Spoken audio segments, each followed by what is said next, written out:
ses recherches le mènent le plus loin possible des hommes.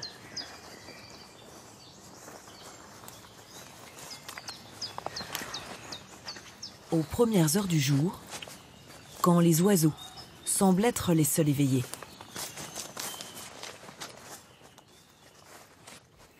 Avec ses drôles de micros, Boris Jolivet enregistre la vie sauvage. Là, j'entends quand même plus d'oiseaux par ici, donc je vais concentrer ma prise sur l'avant, sachant que là, il y a un petit pouillot qui est arrière droite, donc je vais l'avoir. C'est quand même une grosse installation, je préfère mettre ça pour vue du dessus, les oiseaux, c'est tout de suite plus discret, ça va se fondre dans le décor. Et puis après, mon métier, ça consiste vraiment à se faire oublier. Hein, là, je suis pas chez moi, je suis chez eux. Son métier, audio-naturaliste. Il propose ses enregistrements à des expositions ou des spectacles.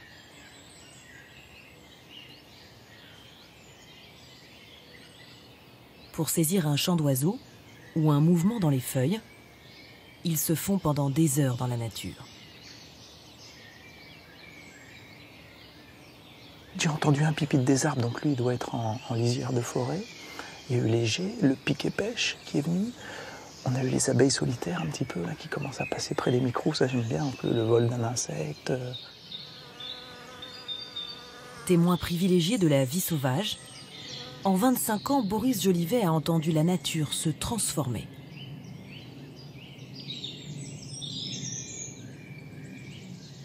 On a un avion tout de suite. Donc ça, c'est régulier. Donc là, on peut absolument pas enregistrer quand on a un avion qui passe, donc il faut attendre. Dans votre travail d'audio-naturaliste, vous êtes souvent dérangé par la présence de l'homme ? Je suis quand même assez souvent dérangé. Vous avez pu le voir là, en un petit laps de temps. Je suis obligé d'attendre, on a eu, 3 ou 4 avions en 10 minutes, 15 minutes, pour essayer d'enregistrer une séquence. Donc ça, c'est vraiment un des plus grands fléaux. Le bruit des avions, des voitures, des hommes et la disparition des animaux. Dans la plaine, enregistrer les espèces, même les plus communes, est devenu presque impossible. À part les oiseaux forestiers, donc là j'entends en même temps que je vous parle le pouillot véloce, là le pinson des arbres, et qui sont liés à un autre milieu, qui sont milieu forestier, les corneilles au loin, mais sur ce milieu, là depuis tout à l'heure, à part l'alouette, il n'y a rien d'autre. Il n'y a plus que l'alouette. Et là j'écoute, j'entends même plus l'alouette.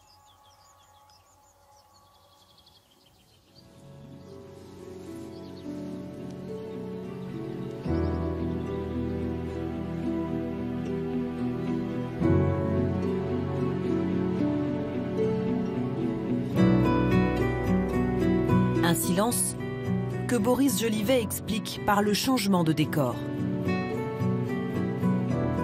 Ici, les zones sauvages ont disparu, au profit de champs cultivés toujours plus étendus. Il suffit d'imaginer le paysage tel qu'il était il y a 15 ans seulement. Là, avant, on avait une friche bien plus grande, qui prenait beaucoup plus d'espace, moins de culture. Et dans cette friche, des arbustes, c'était beaucoup plus buissonnant.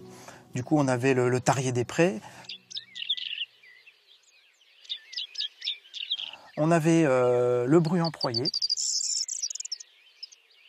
C'est donc un petit passereau qui niche au sol, qui se nourrit d'insectes.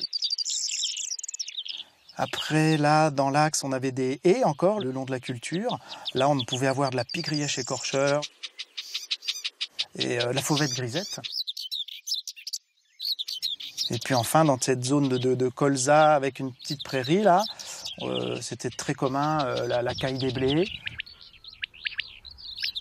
Et puis beaucoup de grillons aussi. Les champs des grillons, ça prenait tout l'espace.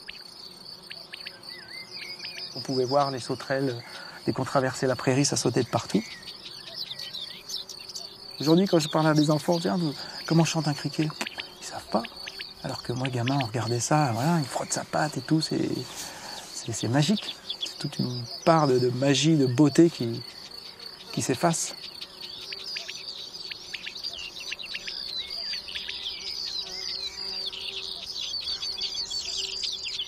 Une musique naturelle qui n'existe plus.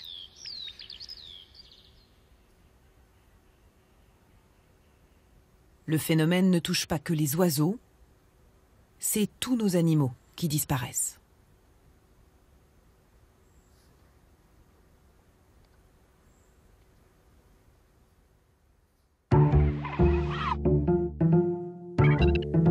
Tous ceux qui vivaient dans nos campagnes sont concernés.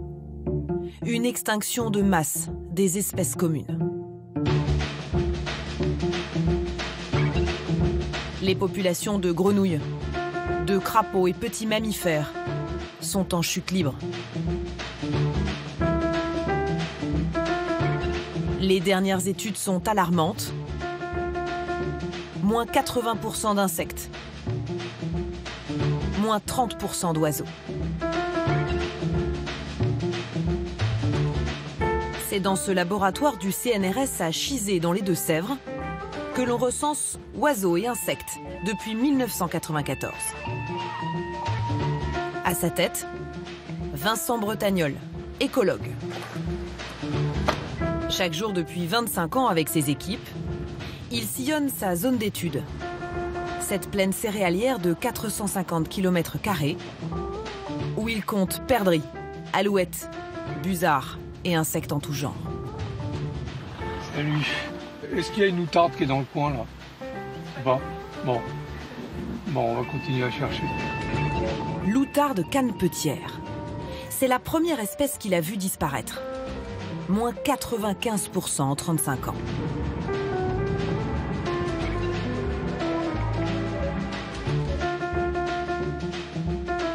Alors forcément, pour l'apercevoir, il faut être patient.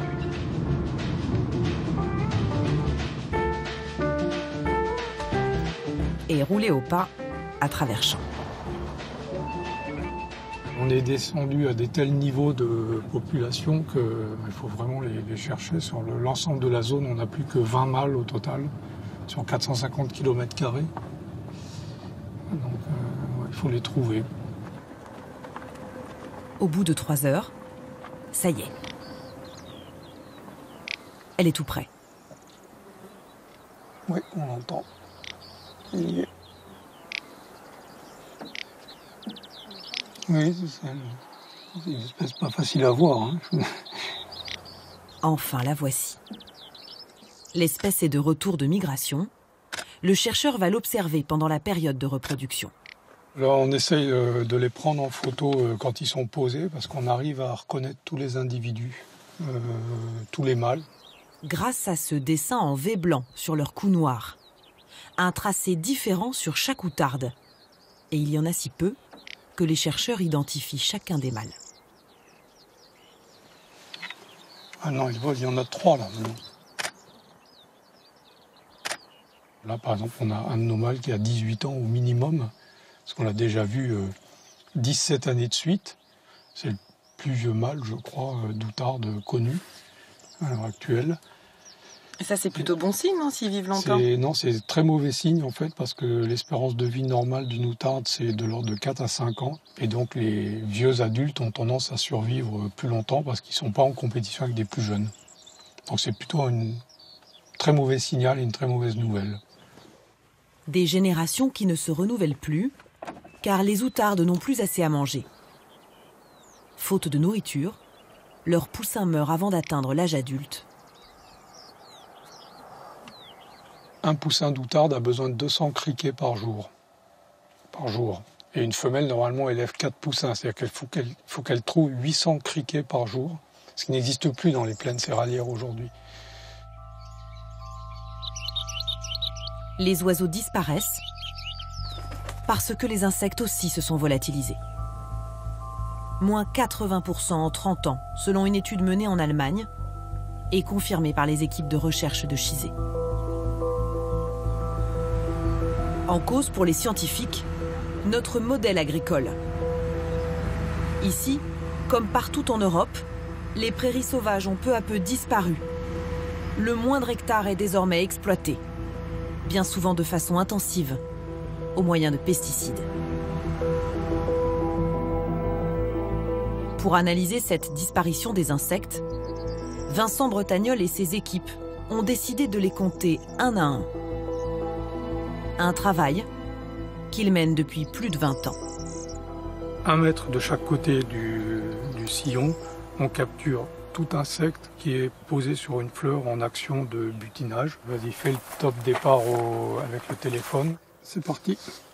La méthode est toujours la même. Pendant 10 minutes, il remonte le champ sur 50 mètres. Avec ce filet, il capture les insectes, relâche ceux qu'ils reconnaissent. Une abeille, là. Abeille domestique ici, posée là, sur la fleur. C'est la deuxième. Et ramène les autres au laboratoire pour les identifier. Comme ce cirfe, dont il existe plus de 500 espèces. Ce jour-là, ils font un prélèvement dans un champ de colza. Pesticides, insecticides, fongicides. Le champ est traité une dizaine de fois dans la saison. Donc on a vu 2 abeilles domestiques, une pierride, un papillon. Il y avait un cirfe. Et un cirfe. Ça dit quoi alors? C'est très faible. À quelques mètres, ils vont faire le même travail de comptage. Mais cette fois-ci sur une parcelle de colza en agriculture biologique, sans aucun traitement chimique. Ils sont là. Ça a l'air d'être un diptère, je pense. Oui, Si je un compte diptère bien. parce qu'il n'y a qu'une seule paire d'ailes. C'est une abeille domestique, je pense. Donc c'est le 5e cirfe. On a évidemment beaucoup plus d'insectes, on est entre 6 et 10 fois plus. Et au final, il y a plus d'oiseaux aussi. Il y a beaucoup plus d'oiseaux, là on entend des... Là j'ai noté au moins 4 ou 5 espèces d'oiseaux différentes, dont des espèces relativement rares d'ailleurs. Mais la raison est très simple, c'est qu'il y a beaucoup de fleurs, il y a beaucoup d'insectes, donc il y a beaucoup de nourriture pour ces oiseaux. Alors quoi? Il suffirait d'arrêter les pesticides pour enrayer cette extinction de masse? Pas si simple. La cause première du phénomène, c'est nous. Notre présence. Nos infrastructures.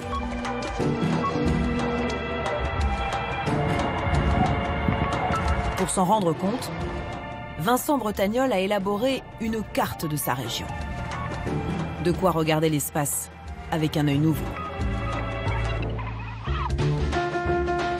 En jaune, ces plaines qui ont perdu un tiers de leurs oiseaux. Ajoutons-y les lignes à haute tension. Puis les voies de chemin de fer. Les autoroutes. Les routes. Et maintenant, en zoomant sur sa zone d'étude, ajoutons les maisons.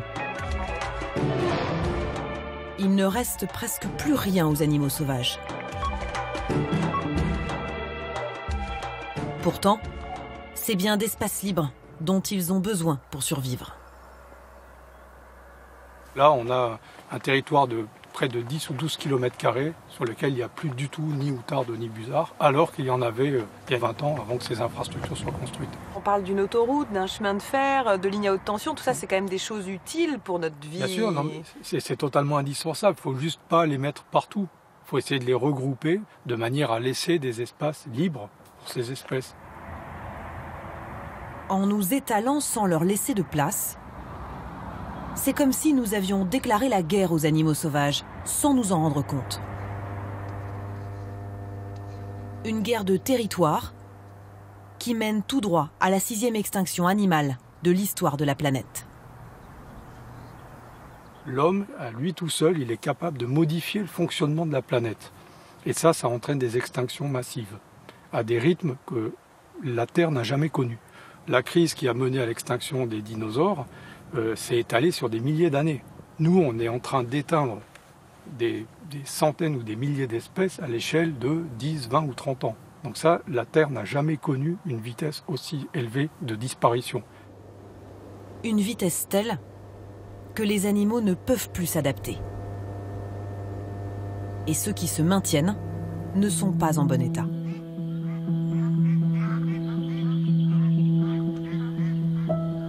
Même dans les lieux les mieux préservés.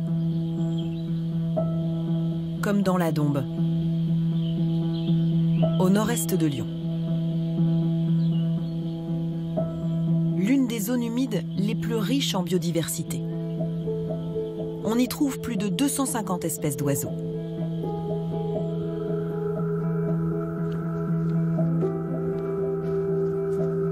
Pour se rendre compte des dégâts causés par l'homme, il faut attendre la tombée de la nuit et le réveil des grenouilles.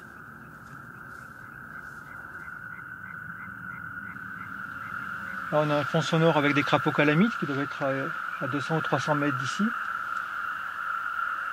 De temps en temps, on entend une rainette qui est par là, une rainette verte. Thierry Langagne est chercheur au CNRS. Il est spécialiste du comportement animal. Le problème ici, c'est la lumière de la ville. Si on n'y fait pas attention, lorsqu'on arrive sur le territoire ici, on a l'impression qu'il fait nuit noire et qu'on a du mal à avancer et à trouver notre chemin.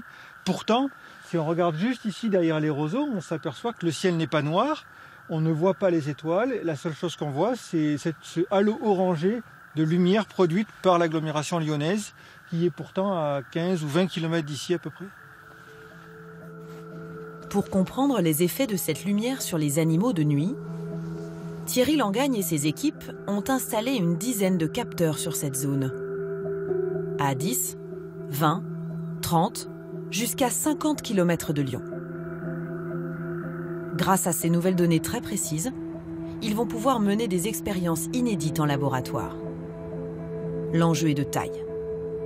Nos éclairages artificiels se sont étendus ces 20 dernières années.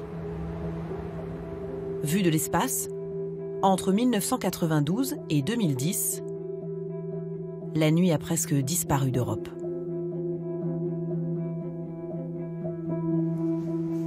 Les informations délivrées par les capteurs permettent à Thierry Langagne de reproduire en laboratoire cette pollution lumineuse, de façon très fine. Donc là, c'est une salle où il y a très peu de lumière. Ça correspond environ à ce qu'on a à 50 km de Lyon. Ces ampoules LED sont installées autour de bacs dans lesquels se trouvent les crapauds cobayes. Il y a quand même une petite lumière, même si on ne peut pas la voir facilement. On ne voit pas les bacs, on ne voit pas les animaux. Mais pour des animaux nocturnes, c'est pas négligeable. Donc là, on va passer à une autre salle qui correspond à l'intensité qu'on avait sur le bord de la Dombe. L'équivalent de ce que les animaux captent au sol à une quinzaine de kilomètres de Lyon.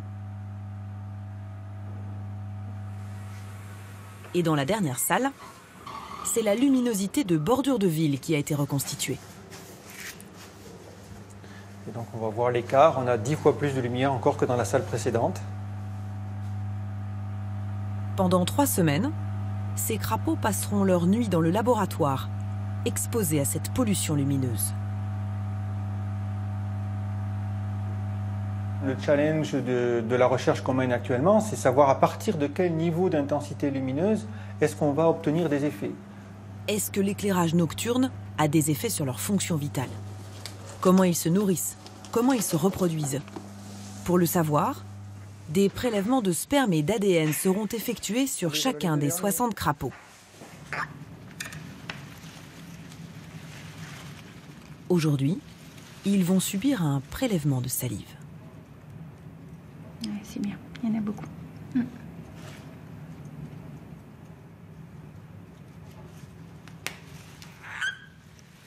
Il y a des choses à dire dans la bave des crapauds? Oui, toutes les hormones, voire même des anticorps, plein de choses, comme la nôtre. Les scientifiques veulent doser le taux de testostérone, indice de vitalité de la reproduction. Ils vont donc comparer la salive des crapauds exposés au halo de lumière, que l'on voit à 15 km de Lyon, avec celle de crapauds témoins, restés la nuit dans le noir. Au bout de 3 nuits, Voilà les premiers résultats. les effets sont spectaculaires. Alors là, on constate que les témoins ont gardé un taux de testostérone assez élevé au cours de ces 3 nuits, alors que les mâles soumis à pollution lumineuse ont une nette diminution significative de la quantité de testostérone dans leur salive, donc dans leur sang. Et on va essayer de voir si cette baisse de testostérone impacte la qualité de leurs spermatozoïdes, donc leur potentiel reproducteur. 3 fois moins de testostérone, en 3 nuits seulement. Dans 2 semaines, les chercheurs recommenceront les prélèvements pour confirmer leur hypothèse.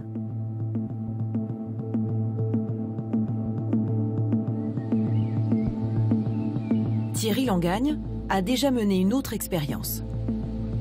C'était en 2009, sur l'état de santé des rainettes cette fois.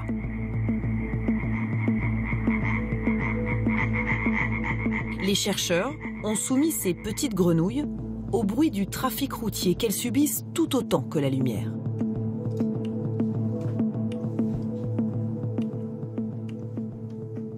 On a montré que ça a augmenté considérablement le niveau du stress des animaux, plus 63%, et que parallèlement à cette augmentation du niveau de stress, on a aussi un effondrement de la réponse immunitaire des animaux. C'est-à-dire que les animaux seront beaucoup moins capables de répondre à des maladies. Et donc on voit bien que ce bruit qui est généré par les activités humaines va altérer complètement le fonctionnement des animaux. Au point de les changer physiquement. Ici, un mâle rainette protégé du bruit. Son sac vocal est bien orangé. Là, un mâle soumis au bruit. Sa peau est comme ternie. En 10 jours, le sac de la rainette a perdu toute sa couleur. Et cela a de lourdes conséquences pour l'espèce. Car c'est bien cette teinte orange qui permet à la femelle de reconnaître un bon mâle.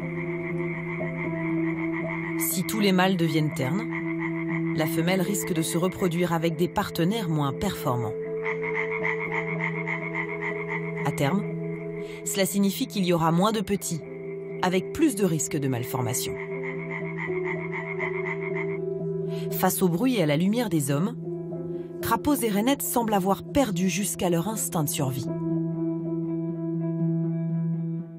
Ils ne peuvent plus s'adapter parce que les contraintes qu'on pose à cet écosystème, les nouvelles contraintes liées aux activités humaines, sont tellement fortes qu'il n'y a pas de solution pour s'en sortir. Ça vous inquiète ? Oui, c'est très inquiétant, bien sûr. C'est le monde qu'on va léguer derrière nous. Moi, c'est pas mes grenouilles, c'est pas mes crapauds, c'est pas mes oiseaux. Par contre, c'est ce que vont avoir nos enfants, ce que vont avoir les générations futures. Et une fois que les animaux auront disparu, on ne pourra pas les faire revenir, ce sera terminé. Nous aussi, à terme, on est menacés. Effectivement, si on perd de la biodiversité, on sait que ce sera de plus en plus difficile pour l'homme de continuer à vivre dans ces conditions-là. Donc on va vivre dans un monde complètement aseptisé où il n'y aura plus rien.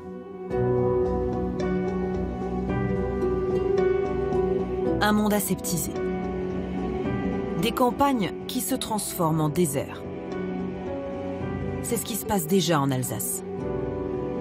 Dans cette plaine dédiée à la culture du maïs, la vie a peu à peu quitté les champs.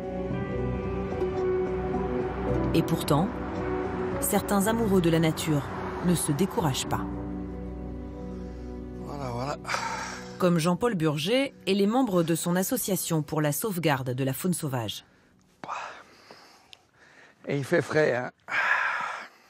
Ils consacrent leur vie à préserver les animaux. Tous les animaux.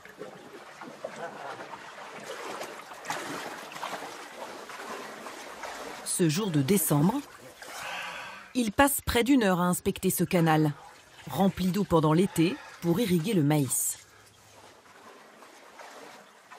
Les espèces aquatiques s'y installent, mais lorsque le canal est vidé pour l'hiver, les animaux se retrouvent emprisonnés dans les dernières flaques. Ça, c'est des barbeaux. Voilà. Là, c'est une grenouille rieuse. C'est une grenouille verte. C'est même la plus grosse des grenouilles vertes. Et elle est protégée. Toute vie a une valeur. Le problème qu'on a à l'heure actuelle, les personnes à l'heure actuelle, ils n'ont plus la valeur de la vie. Et c'est ça qui est dommage.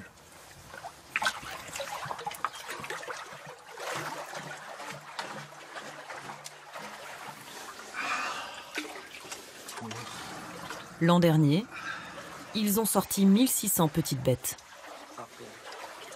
Ça va geler, maintenant on est en hiver. Et donc, elles seront congelées, quoi. Elles vont mourir, quoi. Donc maintenant, qu'est-ce qu'il faut? C'est les sortir et les relâcher dans un autre endroit où il y a de l'eau, quoi. Si maintenant l'hiver n'est pas très rigoureux, elles peuvent ressortir ici. Mais où elles vont aller? À droite, c'est des champs de maïs. À gauche, c'est des champs de maïs. Devant, derrière, il n'y a que des champs de maïs. Donc elles vont se retrouver dans le maïs et elles risquent... oui, elles vont mourir de toute façon parce qu'elles ne seront pas dans leur milieu naturel. Voilà. Ici, il n'y a quasiment plus de zone humide, vitale aux grenouilles. Plus de haies, plus de friches.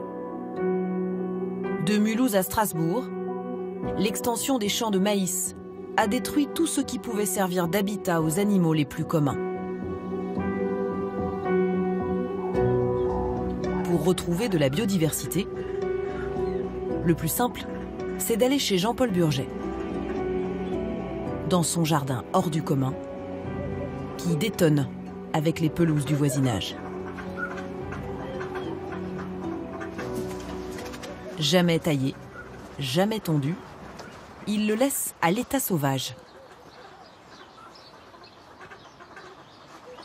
Toutes les espèces doivent pouvoir y trouver refuge. Les oiseaux peuvent nicher, les abeilles peuvent butiner en automne, au mois d'octobre, sur les lierres. Et les chauves-souris peuvent se cacher, et ça ramène tout.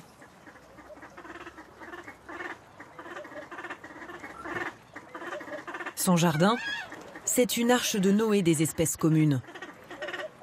On y trouve tout ce qui peuplait la plaine d'Alsace il y a 20 ans, aujourd'hui en danger d'extinction. La tourterelle des bois, le vanneau huppé, les écrevisses ou les lapins de Garenne.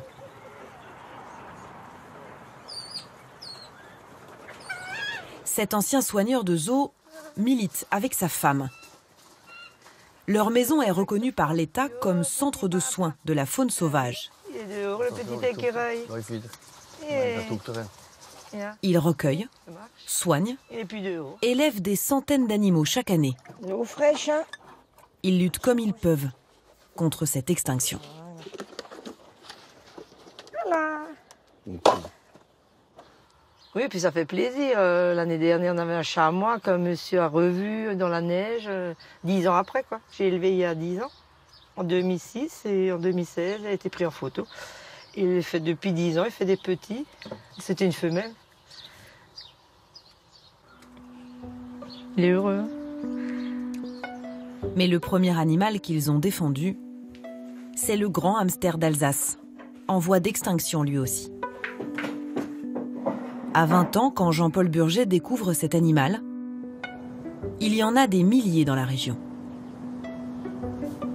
Mais au début des années 80, le hamster se met à disparaître, au point de devenir espèce protégée. Malgré ce statut, les effectifs continuent de chuter. Face à l'urgence, Jean-Paul Burget porte plainte contre la France auprès de la Cour de justice de l'Union européenne. Selon lui, l'État n'a pas fait assez pour sauver le grand hamster. Il obtient gain de cause. En 2011, la France a été condamnée, donc j'ai l'arrêté de la Cour, qui est là. Et cet arrêté, il condamne la France à quoi? À sauver le grand hamster par tous les moyens possibles. Donc l'État s'est pris à jouer le jeu, normal. Hein. Et à l'heure actuelle, je fais toujours les rapports à la Commission européenne si ça ne marche pas. Vous surveillez l'action de l'État? Bien sûr. C'est sûr. Je serai là. Comme dirait l'autre, je suis là pour faire appliquer les directives européennes et je vais se faire appliquer coûte que coûte. Après cette condamnation, l'État renforce ses mesures de protection. Partout où il y a des terriers, les terrains deviennent inconstructibles. Une grande victoire qui l'encourage à développer son élevage de hamsters dans ce bâtiment à quelques kilomètres de chez lui. Son association emploie 3 salariés à plein temps pour s'en occuper. Salut, ça va? Salut, ça va, ouais. Il y en a pas mal qui sont réveillés aujourd'hui.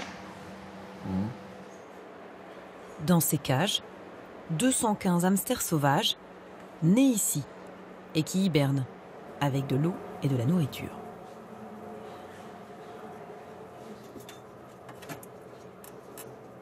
Tous les jours, on vérifie l'hygrométrie et la température. Donc là, il fait 8,7 avec une hygrométrie de 69%. Donc c'est très correct. C'est ce qu'ils auraient sous terre Voilà, oui, on essaie de se rapprocher au maximum des conditions qu'ils pourraient retrouver à l'état sauvage. Et pour que les animaux ne s'habituent pas aux hommes, les soigneurs ont d'étranges manières. Voilà. Vous faites quoi, Jean-Paul? Ah ben, il faut qu'ils ne soient pas imprégnés, donc il faut leur faire peur. Il faut que le hamster reste sauvage, sinon si vous avez des animaux qui sont imprégnés, ça ne sert à rien de les relâcher. Imprégné de la présence des hommes? Des hommes, ouais. Il faut qu'ils restent sauvages. Après s'être reproduits une première fois ici, au printemps, tous seront relâchés et se reproduiront une deuxième fois dans la nature. Ceux qu'on relâche, généralement 80% meurent dans l'année, quoi. Et c'est les jeunes qui survivent pour les reproductions plus tard, quoi. C'est leurs enfants qui survivront? Ouais, c'est leurs enfants qui leur survivront. À condition d'être relâchés dans un environnement qui leur convient. Surtout pas dans les champs de maïs, responsables de leur disparition. Le hamster sort d'hibernation au mois d'avril. À cette époque, en Alsace, les champs de maïs sont encore à nu. Il n'a rien à manger et sans végétation, le hamster devient une proie facile pour les rapaces et les renards. Pour se maintenir, il lui faut ce qui existait autrefois ici. Des champs de luzerne ou de blé pour rester caché et trouver de quoi se nourrir.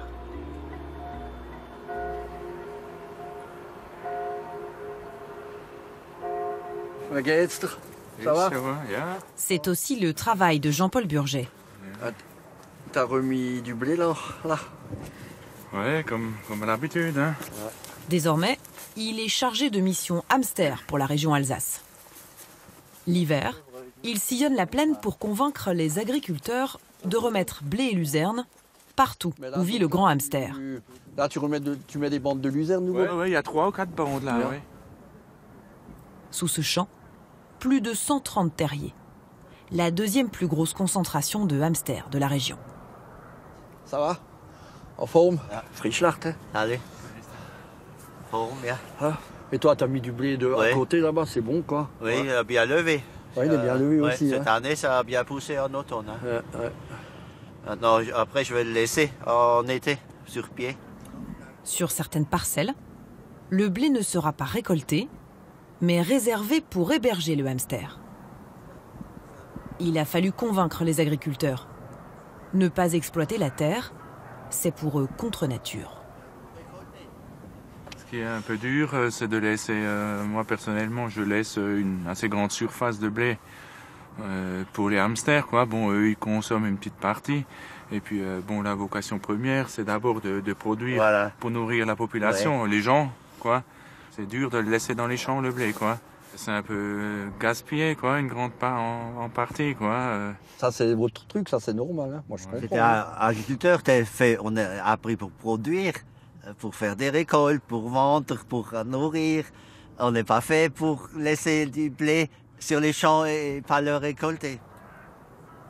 En compensation, il touche de l'État 1 800 € par hectare préservé. Jean-Paul Burget soigne ses relations avec les agriculteurs. Car il le sait, cet équilibre est fragile. Sans le monde agricole, on ne pourrait pas sauver le hamster. Donc il faut trouver des compromis pour que le monde agricole s'en sorte. Et s'il n'y avait pas de compensation, vous vous remettriez au maïs? Il y a des fortes chances sous risque, quoi. Ça paraît évident. Oui. Faut bien vivre. Si on fait pas... Non, on n'a pas le choix de... Il faut faire du rendement, il faut payer les emprunts et tout. On est dans un cycle.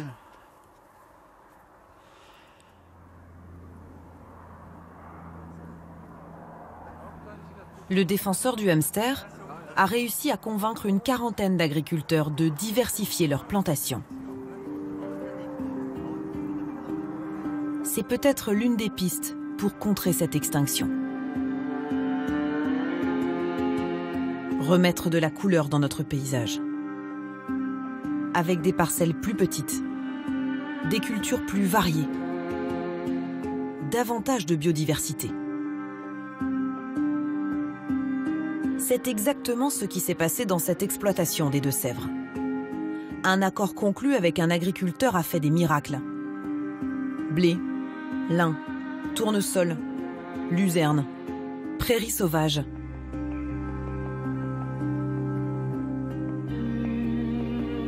Ces quelques hectares font partie des lieux d'écoute et de comptage d'oiseaux de Vincent Bretagnol. Ici, où on va avoir 8 ou 10, voire 12 alouettes aux 10 hectares, contre 1, 2 ou maximum 3. Ce point ici, là, c'est aussi un des points d'écoute qui existe depuis 25 ans maintenant. Il n'a pratiquement pas bougé, parce qu'on a encore de la diversité, donc on est aux même densité d'alouettes. On a aussi des bruants, on a des outardes ici. Il n'y a pas d'extinction ici. Des solutions ? Il y en a bien d'autres encore à trouver. Mais il faut aller vite. Le temps presse.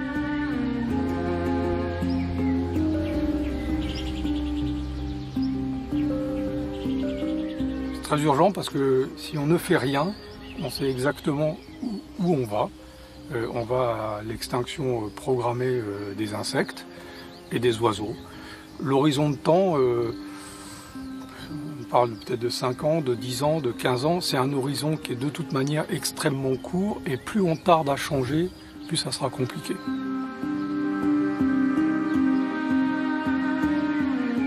Chercheurs et amoureux de la nature voudraient bien que leur message soit entendu.